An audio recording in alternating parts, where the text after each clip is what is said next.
In 1700, royal physicians opened the body of a 38-year-old man and found an internal anatomy they could barely comprehend. The autopsy report noted that his heart was the size of a peppercorn, his lungs were corroded, his intestines were gangrenous, and he possessed a single testicle, black as coal. These grotesque findings belonged to King Charles II, the final product of a century-old dynasty who occupied the most powerful throne in the world while his body rotted from within. Charles ruled alongside his first wife, Louise of Orléans, as the focal point of a Spanish empire that spanned the globe.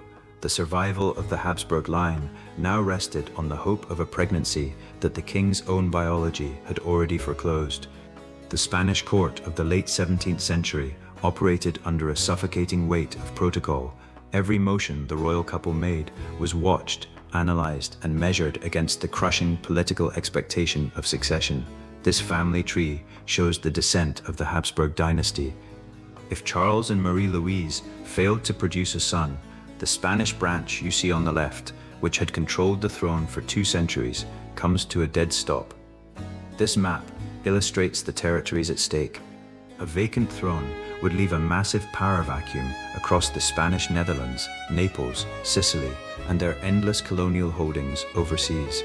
The private dysfunction of a single marriage bed was about to dictate the public fate of millions of subjects across 3 continents. The root of Charles's suffering operated on a microscopic level. For over 200 years, the Habsburgs had conducted a cataclysmic natural experiment in extreme, concentrated dynastic inbreeding, marrying nieces, first cousins, and double cousins to keep their power consolidated. Geneticists measure this using an inbreeding coefficient, tracking how many identical gene variants a person inherits. The data here shows that Charles's coefficient was actually higher than if his parents had been full brother and sister. This genetic overlap manifested physically. Charles inherited a severe case of mandibular prognathism, a drastically protruding lower jaw. It was so pronounced his top and bottom teeth could not meet, making it impossible for him to chew his food or speak clearly. Swallowing his meals whole left the king with chronic, painful digestive problems and frequent vomiting.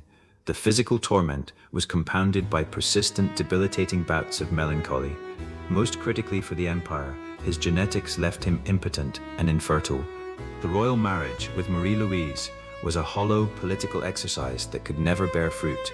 The family's obsession over limpieza de sangre, the absolute purity of their bloodline, that exact obsession became the biological mechanism of their extinction.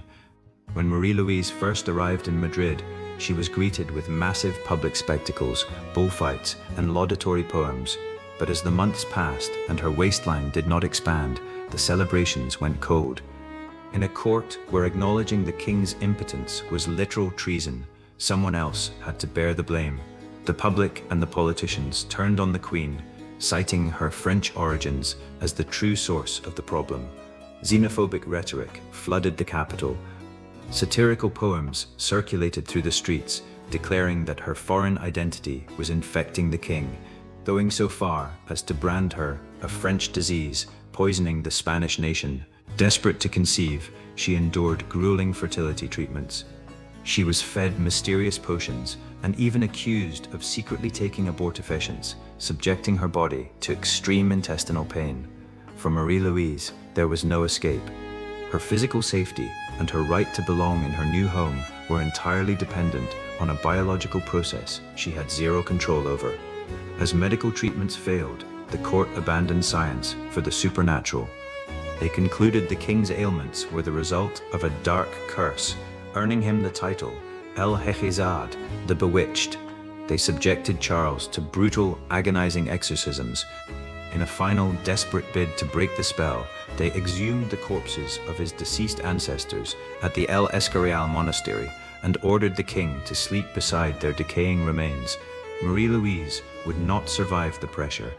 Following a horseback ride, she collapsed from severe abdominal pain and died in agony at just 26 years old, likely from a ruptured appendix.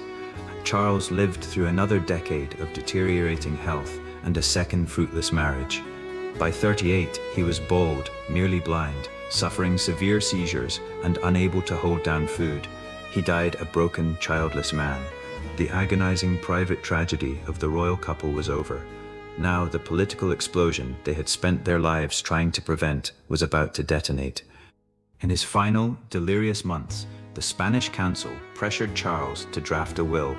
They needed a named successor who was powerful enough to keep their vast empire undivided.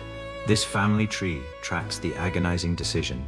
Charles left the Spanish Empire to Philip of Anjou, grandson of French King Louis of Orléans. After centuries of inbreeding to keep their bloodline pure, the Habsburgs handed their empire to their Bourbon rivals. The rest of Europe immediately rejected the will. The prospect of a united French and Spanish superpower terrified neighboring nations, who mobilized their armies to block the Bourbon claim. The resulting conflict, known as the War of the Spanish Succession, tore across the continent. For 13 years, cannons fired and cities burned from the Spanish coast all the way to the American colonies. By the time the treaties were finally signed, the fighting over Charles's vacant throne had claimed the lives of over 1 million soldiers and civilians. The private suffering of one disabled king and his trapped wife spilled over the palace walls, providing the spark that eventually racked a continent in war.